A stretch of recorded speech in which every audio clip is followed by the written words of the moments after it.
The First Amendment gives you the freedom of speech, religion, assembly, press, and petition. That means that Mikey can say things like,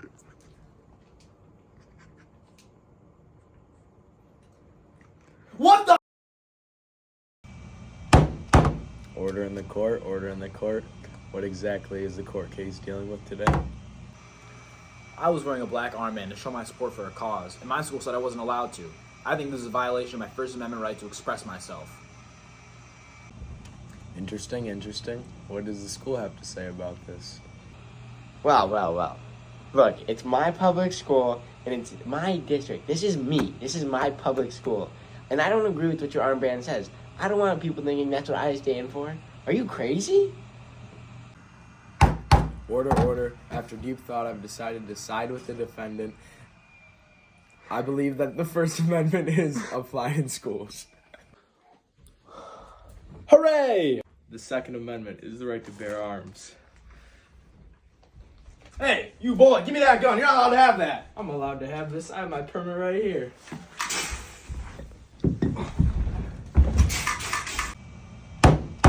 Order in the court, order in the court. What exactly is the court case dealing with today? I'm suing District of Columbia because they have illegal gun ban laws in my area. This is not fair, and I think it violates my Second Amendment right. Interesting, interesting. Now, what does the District of Columbia have to say about this? Look here, look.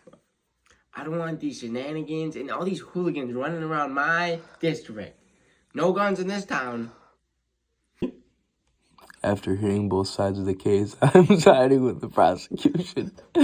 This violates the Second Amendment rights. What do you want? I'm a local soldier and I need to occupy your house. Nice try, Buster. My Third Amendment right says that we don't have to quarter troops here. Scram. Order in the court, order in the court. What exactly is the court case dealing with today? I'm just a corrections officer trying to do my job, and the governor has sent National Guard troops into my facility. They're using our worker dorms, and that's just not allowed because that violates my Third Amendment right to not have to quarter troops. It might not be my home, but it's still a building that they can't occupy. It's just not their territory. National Guard are technically soldiers, and we're in peacetime right now. Okay, now let me hear the governor's side. I feel like the National Guard isn't really troops. And it's not really his house, so why should he even care? I've come to the conclusion that the governor has violated the Third Amendment right.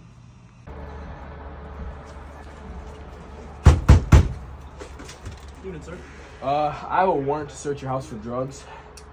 Please, step in. Go ahead. If you just take your shoes off for me, though, please. Don't want to get any dirt in, it's come up. What the hell? Are those sex slaves? Yeah, as a matter of fact, they are, but you actually can't do anything about it because your warrant says drugs. Nothing about sex slaves in there. Order in the court, order in the court. What exactly is the court case dealing with today? Look, the police officer here, he illegally obtained evidence. He used a hidden key of mine, and he snuck into my home, and he took papers that were used to prosecute me in court. That's not allowed, and I think my court case should be appealed because the evidence just was not found legally. That's a violation of my Fourth Amendment right. We, the Supreme Court, have decided your court case will be dismissed because the evidence used against you was found illegally. The Fourth Amendment regards illegal search and seizure. It indirectly states that your house cannot be searched unless there is a warrant, and the warrant has specifically stated what they are searching for. It gives you privacy and your own domain. Hands behind your back. You're under arrest. Now tell me what you did. I plead the Fifth. Shucks. He pled the Fifth. That means that he has the right to not self-incriminate himself if he did commit a crime. Order in the court, order in the court. What exactly is the court case dealing with today? All right, hear me out.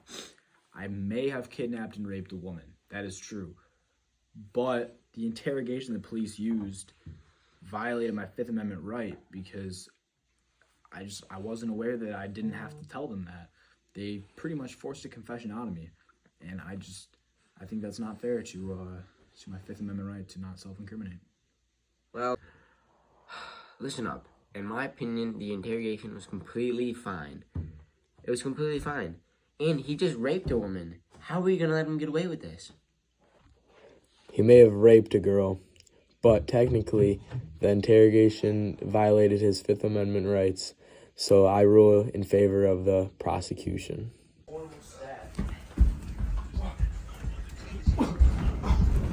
You're under arrest, and I'm not telling you what you did. How long am I gonna have to wait till I go to trial? Like 10 years, and all the jury are going to be people that don't like you. What? That's not allowed.